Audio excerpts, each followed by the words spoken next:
Olá, tenebrosos seres carcomidos pelos vermes, eu sou o Jumbilela e sejam mal-vindos ao programa de hoje. Preparem-se, as histórias farão você bater essa sua cabecinha lindinha, bonitinha, cheia de cocô de pato silvestre da Mugâmbia setentrional na parede, para esquecer o que viu. Hoje teremos duas histórias assustadoras, um mistério e um relato desesperador. Nossos convidados foram abduzidos e colocados em uma sauna cheia de cebola podre e salsinha, orégano, uma pitada de sal. Leve ao forno, mexa depois e pode servir. Eles estão algemados a cabretos montanheses de pelo liso e só serão liberados depois de contarem histórias ululantemente medonhas. Essa palavra nem existe, inventei agora. As histórias de hoje farão a Elisa Matsunaga esquecer como faz picadinho. Os convidados são o dublador e Horrendo Garcia Júnior, relatando a história do lobisomem que comia titica de galinha. E também o youtuber e assombrado Thiago Souza, contando sobre um exorcismo maluquete no interior de Minas Gerais. Além disso, teremos um relato maquiavélico contado por Carlos Alberto sobre um mágico muito asqueroso e assustador. Tranque suas portas, acenda suas luzes, tire um bolo do forno que tá queimando, hein? Tô sentindo o cheirinho aqui. Bolo formigueiro, porque está começando mais um...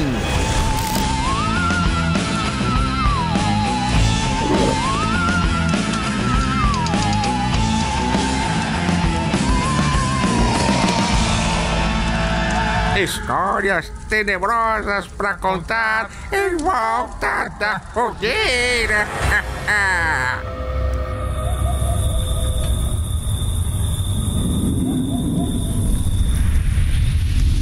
Quem quer começar? Eu acho que eu posso começar? Então vamos lá, Garcia. Então vamos lá. Meu nome é Garcia Júnior e a minha história é sobre um lobisomem no interior de São Paulo.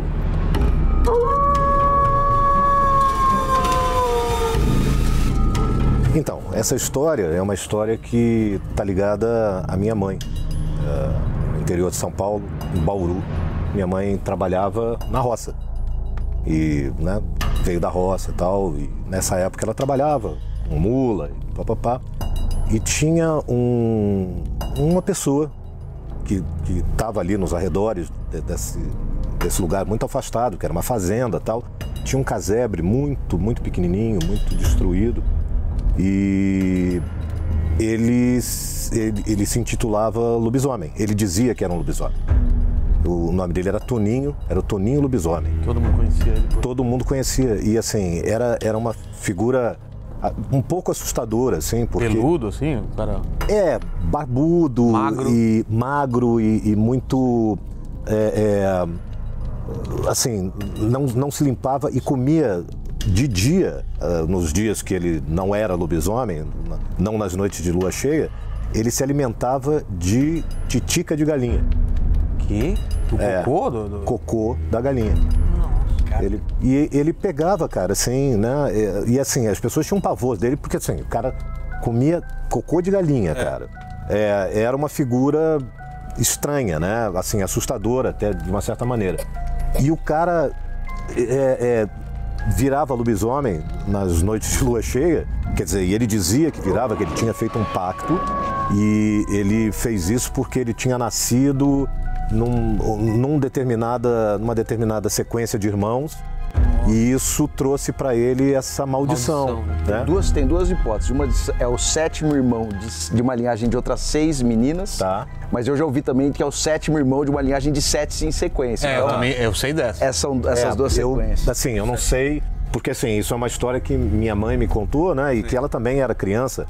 Ela não lembrava, mas ela gostava desse cara, porque ela não via esse cara como uma ameaça, né? Assim, era uma pessoa estranha que tinha um comportamento estranho, mas ao mesmo tempo nunca ameaçou ninguém, porque ele não se colocava de uma forma, não, eu vou fazer isso, eu vou atacar alguém.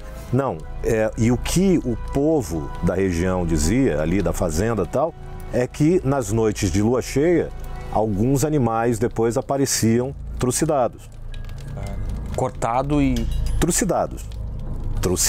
Como se algum animal muito grande maior e muito feroz tivesse trucidado aqueles animais.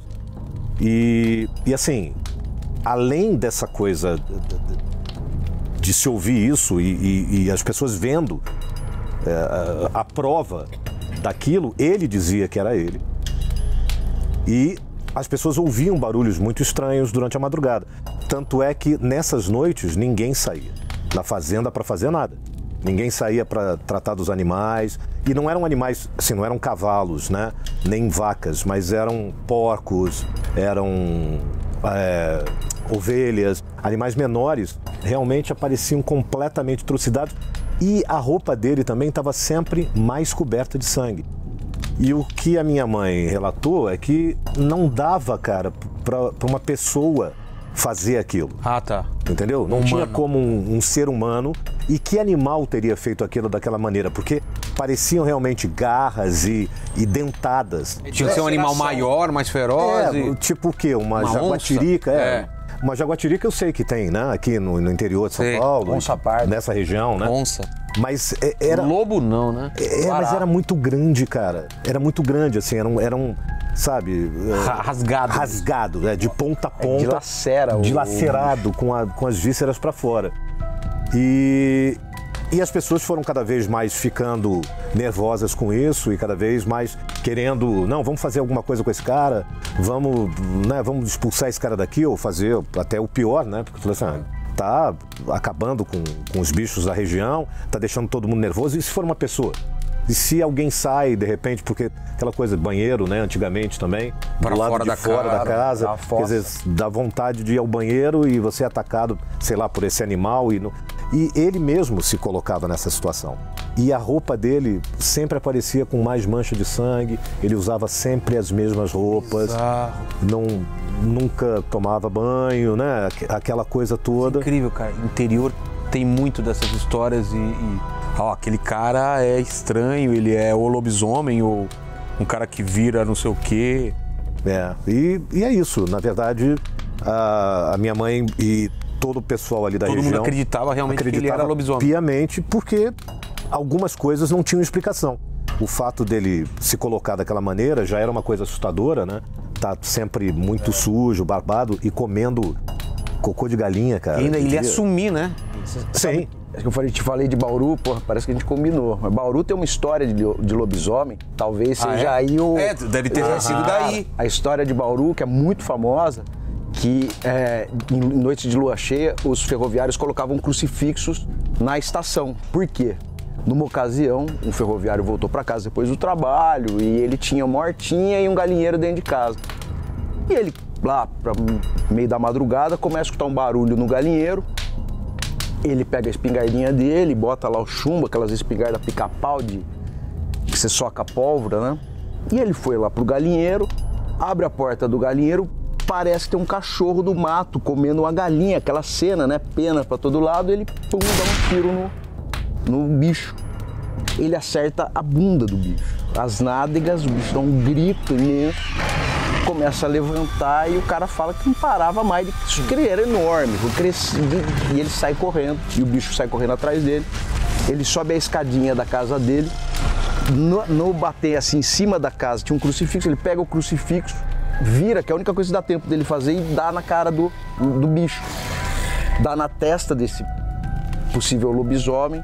O lobisomem cai sentado, justamente, ou provavelmente, no lugar que ele tinha tomado o tiro, cai sentado em cima de uma horta de pimenta que ele tinha. E a maluquice dessa história toda é que onde o lobisomem caiu sentado, que era nessa hortinha de pimentas dele, as pimentas ficaram doces. Ele não conseguia explicar, porque eram super ardidas as pimentas. E desde então, o pessoal na estação ferroviária de Bauru começa a colocar crucifixos toda lua cheia. Foi o sangue do lobisomem que deixou doce? Você sabe.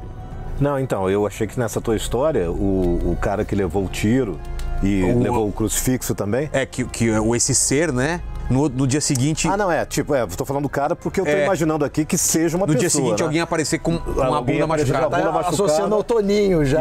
Exatamente. Já com uma marca na testa de um crucifixo e tal, né? Não, essa parte eu não sei. Ninguém descobriu quem era, o que era, nada. Nada. Não, a única providência que eles tomaram foi essa, de toda a lua cheia, cobrir o pátio da estação ferroviária com crucifixos, porque funcionou, né? Agora é tua vez, qual é a tua história? Meu nome é Thiago de Souza e a minha história é sobre o Chiquinho, o capeta da borda da mata.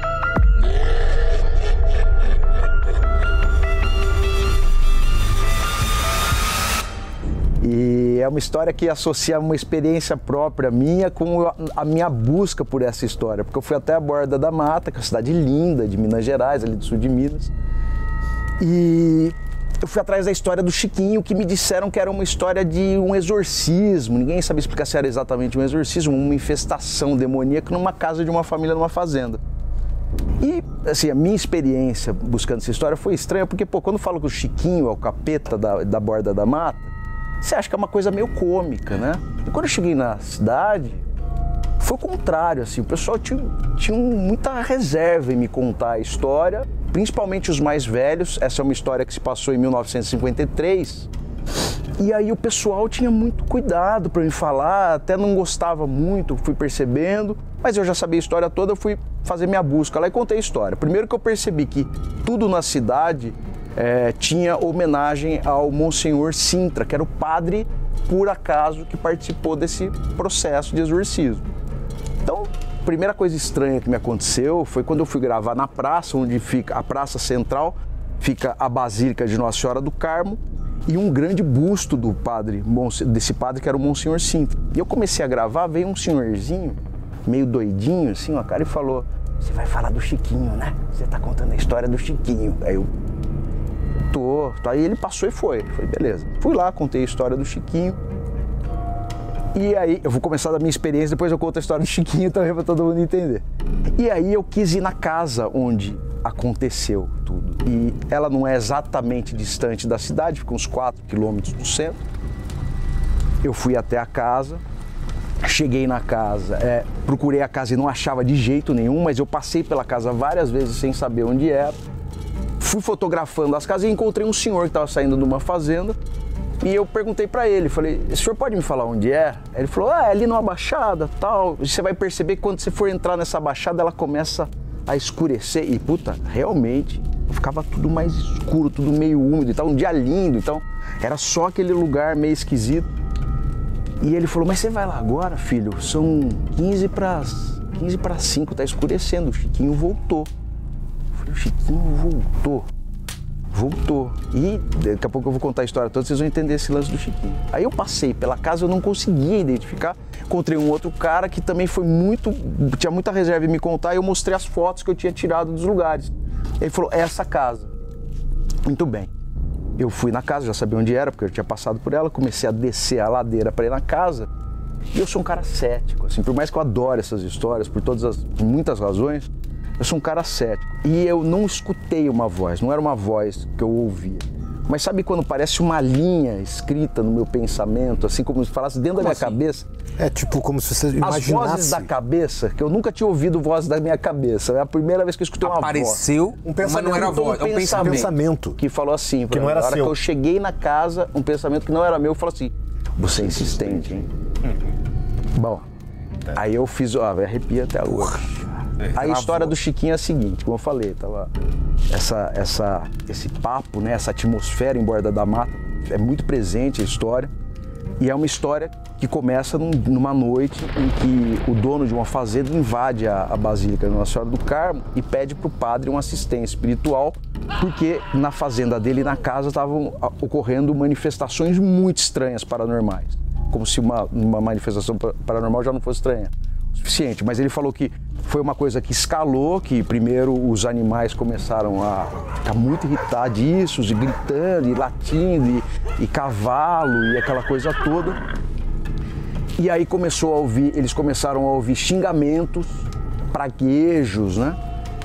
E no final estava todo mundo sendo perturbado por isso. O que era só os animais acabou migrando para dentro da fazenda, todo mundo conseguia identificar esses gritos, eles ficaram assustados e foram até a igreja pedir assistência para o padre, que foi até lá, o padre Sintra rezou, fez uma bênção e parou na hora. No dia seguinte o negócio voltou 10 vezes pior. E eles voltaram lá para falar que a mesma coisa, que tinha voltado, e o padre Sintra começou a se organizar para ver o que ia fazer, mas não deu tempo dele fazer tudo. A filha desse fazendeiro recebe uma visita. Ela está no quarto sozinha, tinha 13 anos, abre a porta e ela descreve essa figura como o próprio demônio cristão, então aquela forma bem de capeta mesmo. Meio de bode? Meio, de chifre, vermelho. O arquétipo do capeta que a gente conhece, tradicional. Fala, oi, tudo bem? Eu vim te levar. Ela olha pra ele e fala, eu sou o Chiquinho. Essa é a parte meio... Por isso que quando eu fui pra lá, eu imaginei que eu fosse encontrar uma história meio cômica. Mas o Chiquinho, na verdade, depois eu entendi depois de ir pra borda. Quer dizer, como é que o demônio ou algum demônio iria se apresentar pra uma menina que mora numa fazenda, no interior? Então ele se apresentou de uma forma que ela não adiantava ele falar em aramaico com ela ou em latim e dar um nome daqueles, né, claro, bíblicos. Então e ela começa a gritar loucamente, a família invade, ele some, desaparece. Pô, falam pro padre, bom, o negócio ficou muito sério, ele pede conselho para um frei, que é o frei Belchior, que era um italiano, um frei capuchinho, ele era mais experiente. Enquanto isso, ele foi para Pouso Alegre para pedir autorização para o bispo de Pouso Alegre para fazer o ritual romano de exorcismo. Frei Belchior faz uma visita lá e entende o tamanho da gravidade do assunto, ele discute com aquela entidade, com aquele treco que estava lá. Eles voltam e marcam, dia 23 de abril, eles começaram esse procedimento, né, o ritual romano de exorcismo. O padre, esse frei capuchinho literalmente gasta todo o latim mesmo, ele fala em muitas línguas e o demônio provocando eles e não sei o quê, e um provocando o outro. E aí o padre Sintra, ele parece que cai na provocação e testa ele. Fala, bom, você é muito poderoso mesmo? Então beija o meu crucifixo. E aí o cara fala, daqui, o capeta fala, daqui. Ele dá um beijo e ele queima a boca de uma forma tão violenta que o grito, o pessoal fala, foi escutado em Borda da Mata, a quilômetros da fazenda. O capeta depois melhora, se recompõe desse momento de angústia dele, fala, ó, eu vou embora, mas quando você morrer, eu volto. E essa história, como eu falei, foi em 53, no ano de 2003, o padre Sintra morreu. E aí começam, por isso que eu falei, lá em Borda começaram os papos de que o Chiquinho tinha voltado, por isso que esse senhor me falou, ó, o Chiquinho voltou. O pessoal falou que tem uma história lá paralela, que ele voltou numa boate, que ele apareceu dançando lá, que era um cara muito bonito, sedutor com as moças, tinha um pé pequenininho que parecia um pezinho de cabra, parecia um sapatinho, um pé de cabra. Então ele aparece, e aí qual que é a grande questão, né? Como o padre Sintra morreu, e assim, com o status de herói, eu fui até o cemitério ver a capela do padre Sintra, uma capela linda, mais bonita do cemitério. Mas o que acontece de interessante nessa história? Parece uma história, uma lenda, né, da cidade e tal. Só que em 1999, publicizam o livro tombo da igreja. E no livro tombo tem um relato do que aconteceu, formal, porque todo mundo tratava, o padre não ficava falando isso para todo mundo, não era uma coisa assim que as pessoas tinham absoluta certeza. Né? Só que em 99 eles liberam esse livro e no livro há o relato inteiro do processo de exorcismo que rolou na fazenda, e se vocês me deixarem, eu posso ler um trechinho, claro, do que estava no livro. Vou pôr meu óculos de senhor aqui. Eram quase 10 horas da noite, quando, depois do latido característico dos cães, uma voz rouquinha e masculina nos saudou. Boa noite. Era de impressionar. Perguntei imediatamente. In nomine Santissimi Trinitatis Patris Filii et Spiritus Sancti praetipi tibi ut dicas quis sis tu. A tradução é: em nome da Santíssima Trindade, Pai, Filho e Espírito Santo, eu te ordeno que digas quem és tu. A resposta veio fulminante e irritada depois do latido característico dos cães. Eu sou o diabo. Tá bom de sal? Já vieram alguns exorcistas aqui no programa. Eles falam que se você conhece, ele é obrigado a dizer quem é o diabo, quem é o demônio que tá. E quando você sabe o nome dele, você tem poder sobre ele. Por isso que eles evitam de falar. E se você não tem autoridade, eles não te falam.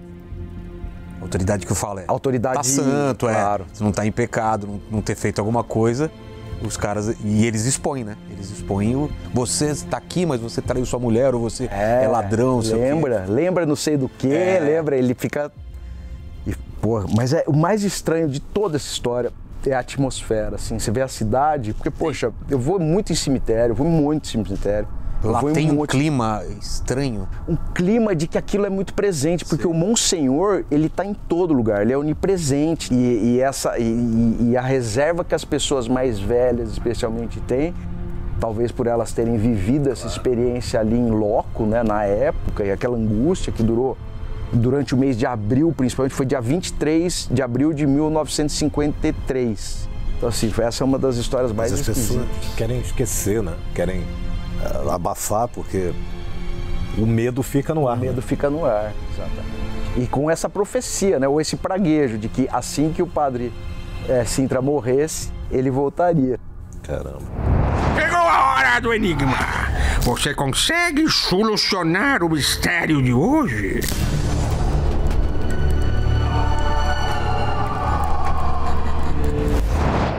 A dificuldade é o seguinte, eu vou contar somente uma parte da história. E vocês têm que adivinhar a história inteira, tem que me contar todo o contexto, me fazendo perguntas.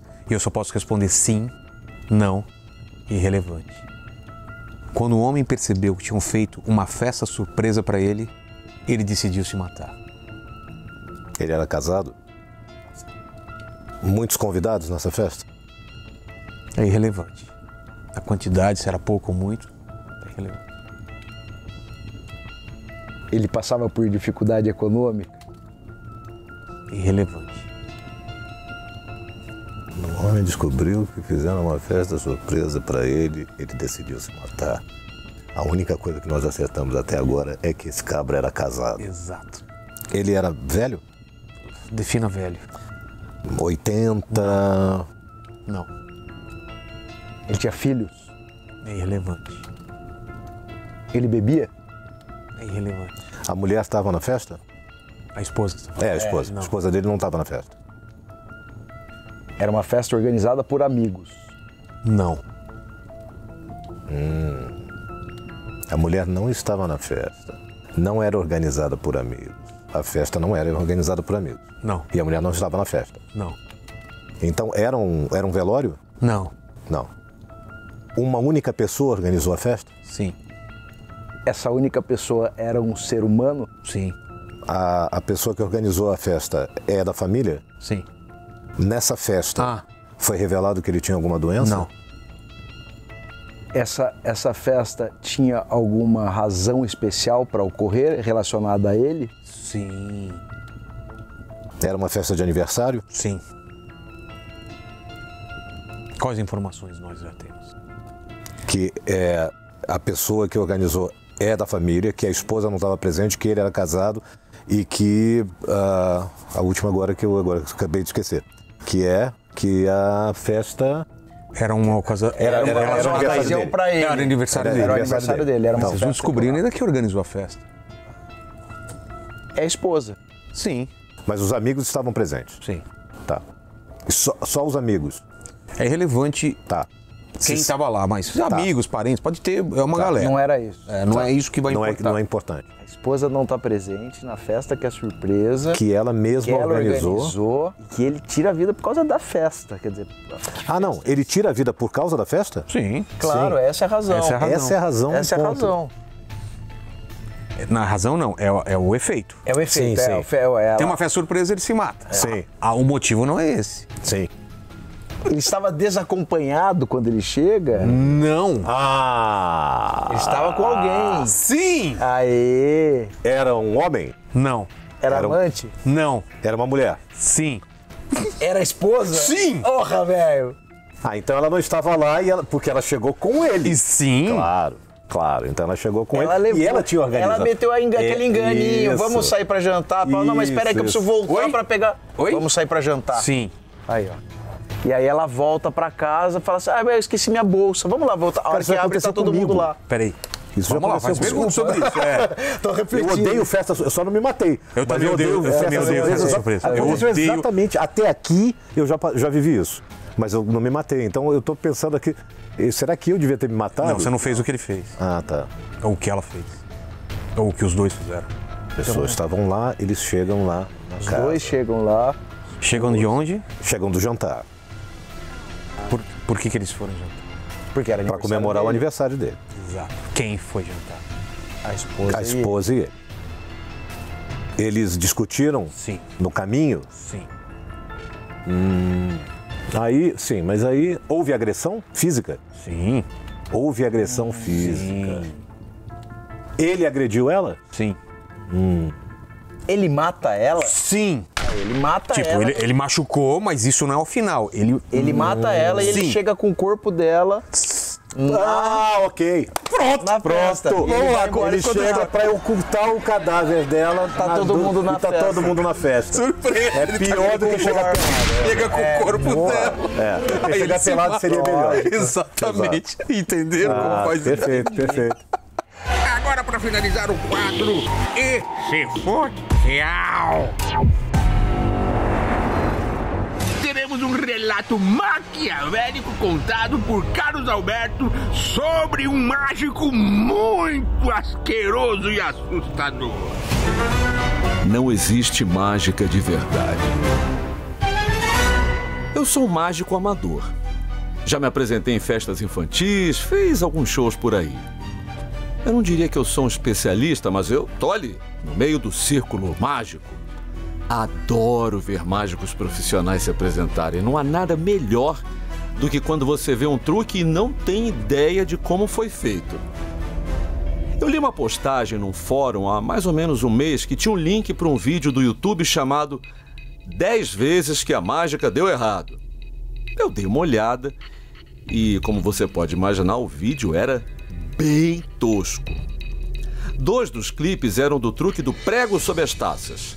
É um ótimo truque, se o mágico for qualificado. Se não for, ele acaba aparecendo em vídeos desse tipo aí. O mágico mistura alguns copos e sob um deles há um pedaço de madeira com prego apontado para cima. Os outros são pesados, então todos parecem iguais. O mágico coloca uma venda e faz com que o seu voluntário o guie por cima dos copos. O mágico então empurra a mão do voluntário para baixo, esmagando o copo. Geralmente é quando sobram 2 copos que esse truque dá errado. E quando dá, é sangue para todo lado. O clipe que me chamou a atenção, no entanto, é de um homem serrando uma mulher ao meio. Todos nós já vimos isso, né? Mas nessa filmagem antiga, toda granulada, a mulher grita, a caixa é desmontada, o sangue escorre da abertura e as pernas da mulher escorregam para fora. A parte inferior, toda ensanguentada, bate no chão, as pernas têm espasmos e então param. As cortinas são rapidamente fechadas e o show termina. Nos comentários do vídeo, alguém postou o truque completo. No final desse vídeo, a mulher pode ser vista no palco, inteira novamente, e não tem nada de errado com ela. Aí as pessoas discutem nos comentários que a mulher estava na caixa superior e que a caixa inferior continha algumas próteses. A discussão termina com alguém dizendo que jura que é real, que viu tudo aquilo pessoalmente. Aí eu comentei, escrevi dizendo: eu sou cético, magia é ilusão, ninguém é cerrado ao meio, mas a filmagem é incrível. No dia seguinte, eu recebi uma mensagem direta de alguém com o nome de usuário Enganado Total. A mensagem dizia: O cara daquele vídeo vai se apresentar no mês que vem. Ele é conhecido como o Russo e é um evento só para convidados. Eu posso arranjar ingressos se você quiser. Aí eu respondi, com certeza, beleza, demorou, por favor. Enquanto eu esperava a resposta, eu fui assistir ao vídeo novamente.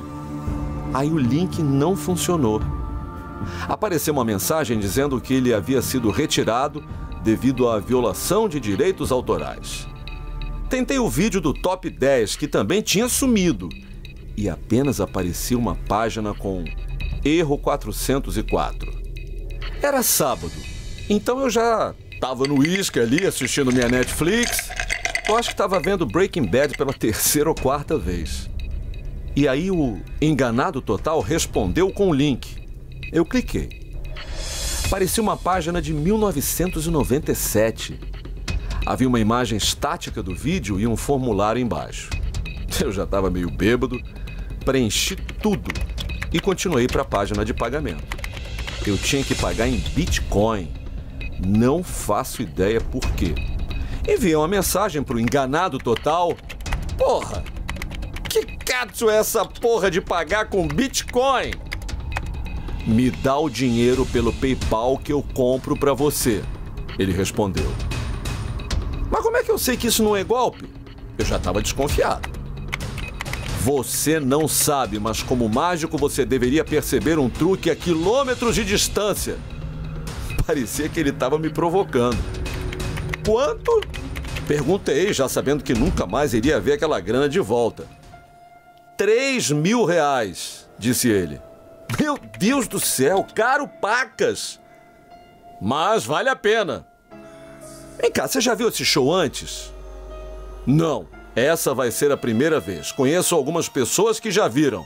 Elas disseram que ele é incrível. Você tem que ver por si mesmo.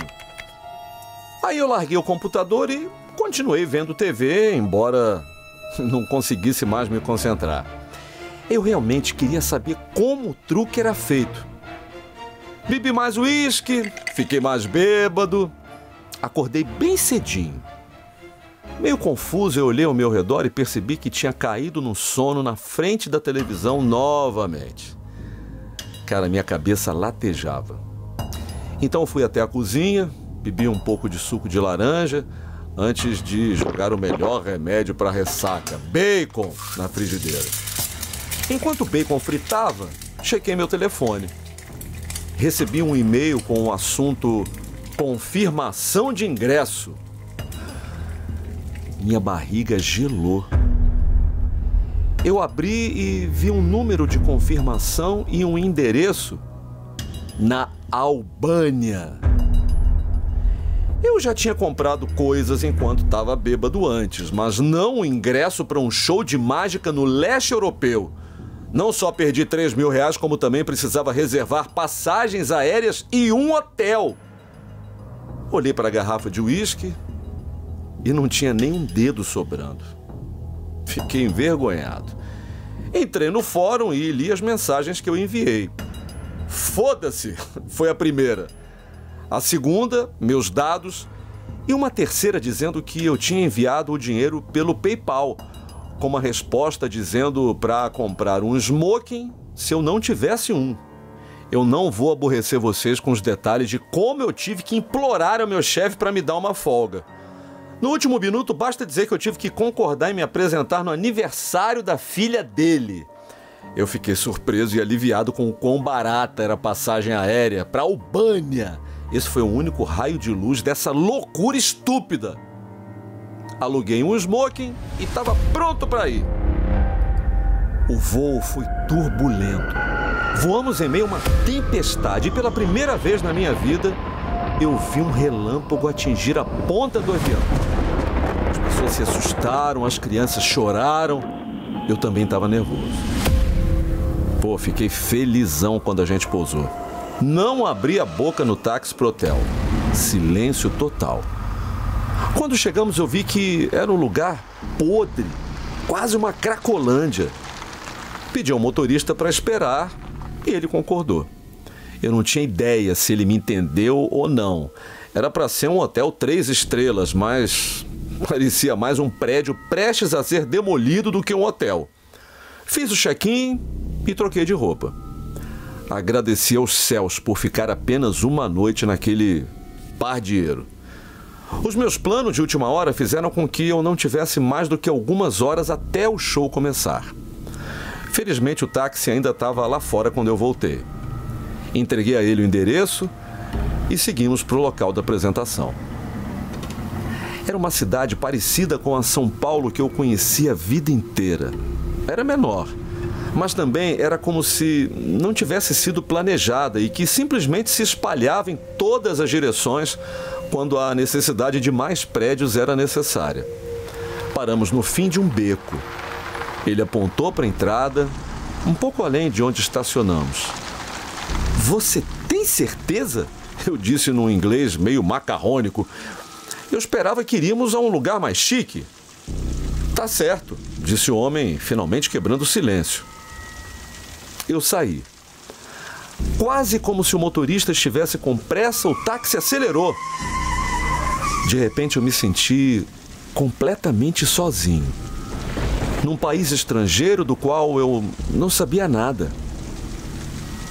A chuva caía e encharcava o meu smoking. O tecido ficou pesado com a água. Eu já tinha desistido de receber o meu depósito de volta. Corri pelo beco. A luz vazava de uma porta embaixo de uma escada de incêndio. Bati e esperei. Um homem vestindo jeans manchados de tinta e um colete abriu a porta. Desculpe, eu não sei se eu estou no lugar certo, eu estou procurando por isso. Aí eu entreguei o ingresso. Eu estou indo ver um mágico russo. Aí ele levantou o queixo, abriu um pouco mais a porta. Eu fiquei feliz por sair da chuva. Lá dentro tinha a aparência de um corredor de serviço de fábrica. "Por ali", ele disse apontando para o fim do corredor. Eu me vi entrando em algum porão do filme O Albergue e só queria correr e voltar direto para o aeroporto. A porta fechou forte, com um barulho estrondoso. Respirei fundo e segui em frente.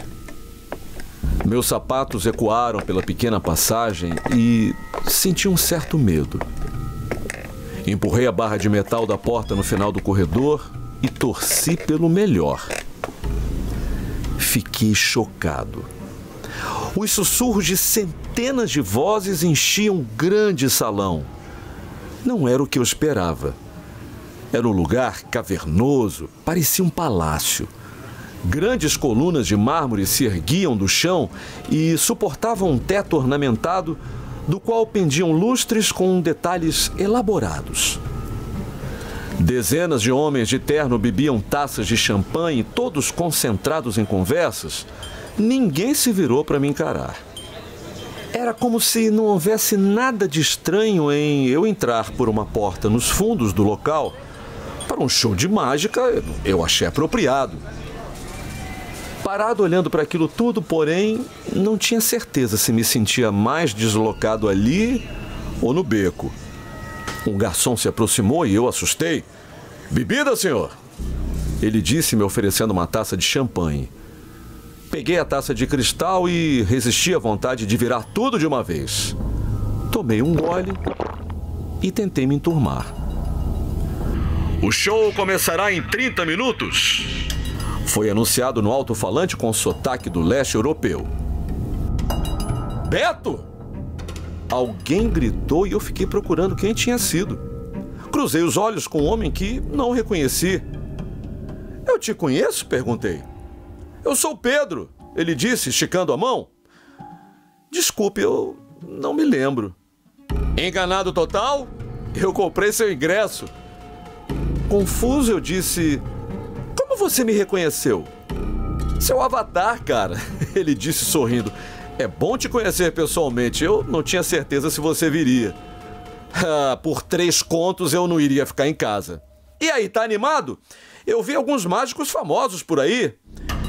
Eu estava nervoso. Pedro não parecia estar. Ah, merda, aquele ali é o David Blaine? Perguntei. Claro que sim, Pedro respondeu. Penn e Teller também estão aqui. Que loucura, então isso aqui é de verdade mesmo? Acho que sim, ele disse, tomando uma talagada de sua bebida. Qual o nome verdadeiro desse russo? Perguntei. Não sei, ninguém sabe. Ele é o melhor dos melhores, não importa o seu nome, justificou Pedro. Ele olhou para o relógio. Vamos para os nossos lugares. As luzes da casa se apagaram e aplausos erupcionaram na multidão. Um holofote iluminou as cortinas de veludo vermelho. Eles esperaram a plateia se acalmar antes de abri-las. Confesso que fiquei decepcionado quando o vi no palco. O cabelo dele já estava grisalho, não era mais escuro como no vídeo. Ele era muito mais baixinho do que parecia também. Assistentes empurraram uma caixa grande e alta. O mágico levou um dos assistentes para dentro e começou a trancar os cadeados na frente da caixa. Ele contou. 3, 2, 1. Aí então fogos de artifício explodiram na frente do palco e as paredes da caixa desabaram sobre si mesmas. Ele se aproximou e girou a caixa mostrando que agora estava plana. Os outros assistentes rolaram-na para fora do palco e todos aplaudiram. Isso é fácil, falei pro Pedro. Fogos de artifício, desorientação típica de livro de mágica para iniciantes, alçapão embaixo. Ele sorriu. Estoques de tortura medievais foram trazidos para o palco. O mágico pediu um voluntário da plateia. Uma jovem se levantou e foi convidada a subir no palco. O mágico então puxou palmas e a plateia obedeceu. A mulher foi presa no estoque. Ele jogou alguns ovos para a multidão e a ofereceu como alvo. A maioria errou, exceto o último, que atingiu em cheio no rosto. Altas risadas. Um assistente chegou com um melão. O mágico pegou uma espada, sua lâmina brilhando no holofote. Ele a levantou acima da cabeça e com um golpe cortou o melão em dois com facilidade. Ele se aproximou da mulher e com um golpe rápido, suas mãos e cabeça caíram nas cestas abaixo. A multidão foi à loucura. Já está impressionado? Pedro me disse e, para ser honesto, eu fiquei irritado. Nenhum flash repentino de luz para esconder a troca de partes do corpo por próteses, mas também não havia sangue. É claro que era um manequim, justifiquei. Mais ajudantes se juntaram ao palco, esfregando o chão como se limpassem o sangue que não estava ali. A plateia riu. A ilusão final foi a clássica cela de tortura chinesa na água, que ficou famosa com Harry Houdini. Um grande tanque de água estava no centro do palco. O mágico tirou as roupas para revelar o maiô da virada do século XIX, todo bege e que ia até o meio das pernas. Ele colocou um tapa-nariz e esfregou as mãos em antecipação. Subiu a escada presa ao tanque e pulou para dentro. A água espirrou pelas laterais e uma tampa de ferro foi fechada com força. Cadeados foram colocados em volta da tampa e uma cortina foi puxada na frente. Um homem ligou um cronômetro e olhou para ele com seriedade. O tempo passou. Olhei para o meu relógio. Ele já estava lá dentro há 90 segundos. A cortina foi removida para revelar sua mão cutucando o topo, tentando arrombar as fechaduras do lado de fora. Então a cortina foi recolocada. Mais 1 minuto se passou e batidas podiam ser ouvidas lá dentro. O homem com o cronômetro levou a mão à garganta, sinalizando para terminar a apresentação. Alguém correu para o palco com um machado e a cortina foi puxada. As travas ainda estavam no lugar, mas o tanque estava vazio. O público ficou embasbacado. E aí, putada? Ecoou no auditório. Eu me virei e vi o russo nas arquibancadas todo encharcado. Os espectadores gritaram de alegria, todos aplaudiram. Como ele fez isso então, senhor Espertinho? Pedro perguntou, claramente satisfeito consigo mesmo. Eu não faço ideia, eu disse, batendo palmas sem pensar 2 vezes. As luzes da casa se acenderam. Haverá um intervalo de 10 minutos antes da segunda parte do show. Os convidados com os ingressos, disse o locutor, listando os números dos ingressos todos, por favor, dirijam-se à porta lateral do palco. Sou eu? Eu disse a Pedro, confuso. Eu também, você tá animado? Cara, eu não tô entendendo. Aí ele sorriu e agarrou minha mão. O que tá acontecendo? Perguntei, mais confuso que um espermatozoide encontrando uma amígdala. Você não se perguntou por que era tão caro? Nós somos parte do show. Pedro disse quase aos gritos de felicidade. Aí o medo tomou conta de mim. Cara, nem fudendo, eu tô fora, desabafei. Vamos lá, você é um mágico, não quer saber como é que se faz? Sim, mas eu não quero fazer parte não. Mas você já subiu no palco antes, Pedro tentando me convencer, né? Claro, mas na frente de crianças, né? No máximo 50 pessoas, não num teatro com mais de 400 pessoas, alguns dos mágicos mais respeitados do mundo. Ah, se ferrou. Você vai sim, disse ele apertando a minha mão com mais força. Aí esperamos no final da fila de umas 8 pessoas mais ou menos. Aí um homem conferiu os ingressos e um por um eles foram levados para os bastidores. Pedro deu seu ingresso soltando a minha mão. Eu pensei em ir embora, mas antes que eu pudesse, o homem pediu o meu. E como um robô imbecil, eu obedeci. Tava tudo quieto nos bastidores. Ah, merda, aquele ali é o David Blaine? Eu disse quando o homem se aproximou. Ei, ele disse animadamente. Eu sou. Sim, eu sei quem você é, disse eu, chocado que o David Blaine estava falando comigo. E aí, rapaziada, tão animados? Muito, disse o Pedro. Ó, o Beto tá aqui um pouco nervoso, tá?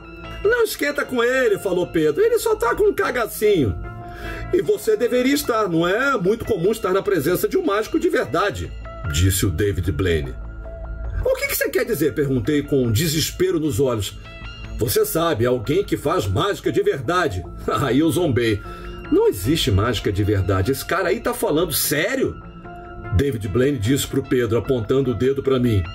Aí o Pedro encolheu os ombros, em dúvida, e aí o David Blaine hesitou. Então por que você tá aqui?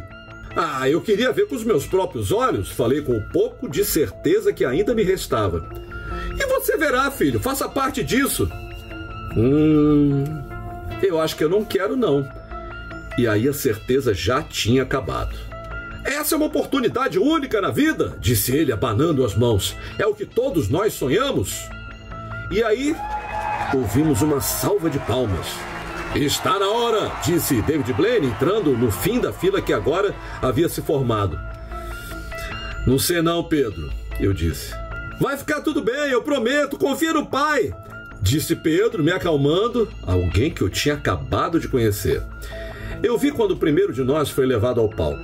Uma rodada de aplausos, depois silêncio. 1 minuto ou mais se passou. Então eu vi um grito de gelar o sangue. Meu coração disparou. Que putas de los paralhos foi aquilo? Shhh, disse Pedro em profunda concentração. Então entrou o próximo. E depois o próximo. Com cada um que entrava, havia um momento de silêncio sepulcral. E o fim do truque era pontuado por um grito descomunal. Pedro, sussurrei. Aquele homem está coberto de sangue. Olhei para um ajudante enquanto ele saía pela direita do palco. Ele tinha sangue respingado na sua camisa e no seu rosto. Ah, é tudo parte da diversão, disse Pedro, dando um tapinha nas minhas costas.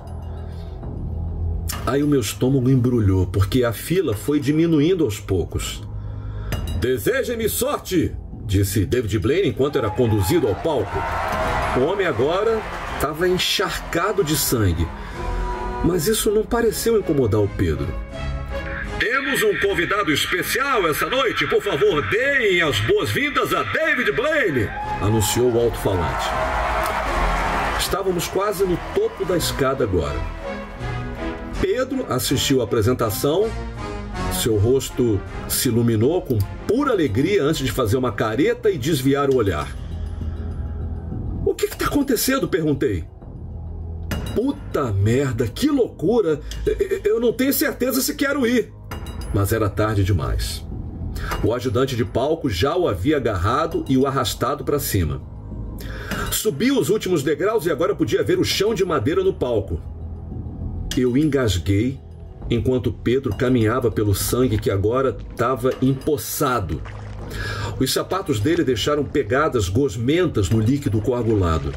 Uma caixa horizontal foi aberta e ele foi colocado dentro. De onde eu estava, era óbvio que não havia ninguém no lado das pernas. Observei seus pés, cutucando os buracos na extremidade, e a caixa se fechou. O mágico pegou uma serra elétrica e puxou a corda para ligá-la. Uma fumaça cinzenta saiu enquanto ele acelerava o motor. Sem pensar duas vezes, ele a passou através da caixa. O rosto do Pedro se contorceu enquanto ele gritava em agonia. Para! Ele gritou, para! O mágico ignorou. Sangue jorrou para tudo quanto foi lado, cobrindo e lançando uma névoa de líquido vermelho brilhante na multidão que aplaudiu esfuziantemente. A motosserra, então, parou. Os assistentes desmontaram a caixa e, assim como no vídeo, as pernas do Pedro caíram na outra ponta da caixa. Foi então que eu percebi que ela tinha sido inclinada propositalmente para permitir que isso acontecesse. Esse era o truque. Eu fiquei com ânsia de vômito.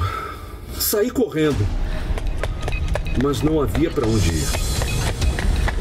Um homem enorme estava parado na porta em que eu tinha entrado. Felizmente ele não notou que eu tinha entrado em pânico. Aí eu reduzi o passo para uma caminhada e desci as escadas para o porão. Enquanto eu descia, eu ouvi o alto-falante abafado e depois um aplauso arrebatador. Parei na porta do fundo. Presumi que fosse a saída de incêndio. Tentei girar a maçaneta, mas não funcionou. Eu podia ouvir vozes do outro lado. Coloquei meu ouvido contra o metal, estremecendo com frio. Era um canto. Vozes baixas de tenor repetiam a mesma linha várias vezes, em uma língua que eu não entendia. Elas mudavam para um refrão mais cantado e depois retornavam ao verso original. Eu bati na porta. E aí as vozes cessaram. Senhor, o senhor não pode ficar aqui embaixo, disse o homem enorme que guardava a porta de saída. Aí eu obedeci sem pestanejar. Ele me deixou voltar para o teatro. As pessoas nem olharam para mim. Garçons pacientemente andavam entre os clientes oferecendo mais champanhe, mais canapés. Sem pensar, eu gritei: ele está matando todo mundo, todos eles, todos estão mortos. A plateia ficou em silêncio e olhou para mim. David Blaine está morto, todos estão mortos, eu vi, não é truque. Senhor, disse um dos garçons levantando a mão para que eu parasse. Não, eu não vou ficar quieto, é um matadouro lá em cima, vocês não viram? Aí as pessoas começaram a entrar em pânico. Eu corri para a saída. As portas estavam camufladas do lado em que eu estava. Então eu passei a mão pelo batente tentando encontrar uma trava escondida. Acalme-se, senhor, acalme-se. Virei-me e vi o enorme guarda de segurança outra vez. Foda-se, aquele mágico é louco! Eu quero ir embora! Eu gritei até quase perder a voz. Ele agarrou meu braço, me impedindo de sair. As luzes da casa se apagaram novamente. O público se acalmou. Por favor, vamos aplaudir o mágico e seus maravilhosos voluntários. O homem me segurou com força. Eu desisti de tentar sair e fiquei olhando para o palco. O russo apareceu no centro do palco, curvando-se. Seus assistentes da noite se juntaram a ele. Todos aplaudiram. Então, uma por uma, as pessoas que estavam na fila à minha frente subiram no palco, vestindo ternos brancos imaculados. David Blaine acenou enquanto caminhava, a plateia aplaudiu. O último a entrar foi Pedro. Eu não sabia o que pensar. A plateia se levantou e aplaudiu uma vez mais. Não vamos esquecer do nosso amigo lá atrás, disse o russo, enquanto o holofote viajava sobre a plateia, parando em mim. eu congelei. O segurança me soltou e se juntou às palmas. Passei a mão pelo cabelo e fingi um sorriso. Espero ver todos vocês novamente em breve, disse o russo pela última vez, e as luzes da casa se acenderam. Ótimo trabalho, realmente contribuiu para fechar o show com chave de ouro, disse um homem ao passar por mim. Obrigado, disse eu sem pensar. Todos queriam apertar minha mão, mas eu só estava confuso e surpreso. As últimas pessoas foram embora e eu também. Quando entrei no grande salão em que estava antes, eu vi o Pedro. Ele segurava uma caixa de papelão debaixo do braço. Você fez um ótimo trabalho, disse ele sorrindo de orelha a orelha. Mas peraí, o que diabos aconteceu? Sinto muito, ele respondeu. David Blaine estava de pé ao lado dele. Eu admito, não pensei que daria certo, mas o seu amigo Pedro aqui disse que daria e eu confiei nele. Peraí, alguém vai me contar o que aconteceu? Pedro colocou a mão no meu ombro. Eles precisavam de alguém para causar um alvoroço, sabe? Para fazer parecer ainda mais real. Cara, eu vi você ser cortado ao meio. O que você esperava que eu fizesse? Foi realmente ótimo, disse David Blaine. Eu pensei que você estava morto, desabafei, quase querendo matá-lo de verdade, né? Ele tentou sorrir, mas eu pude ver que havia culpa em seu rosto.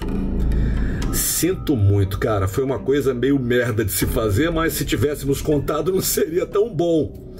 O russo não gosta de usar chamarizes. Mas peraí, e a mulher no estoque? Aquilo foi só o aquecimento. Ei, olha só isso. Aí o Pedro abriu uma caixa e revelou seu smoking, que estava rasgado em pedaços. Ainda bem que eu não aluguei, ele disse rindo. Olha, foi ótimo conhecer você, David Blaine disse.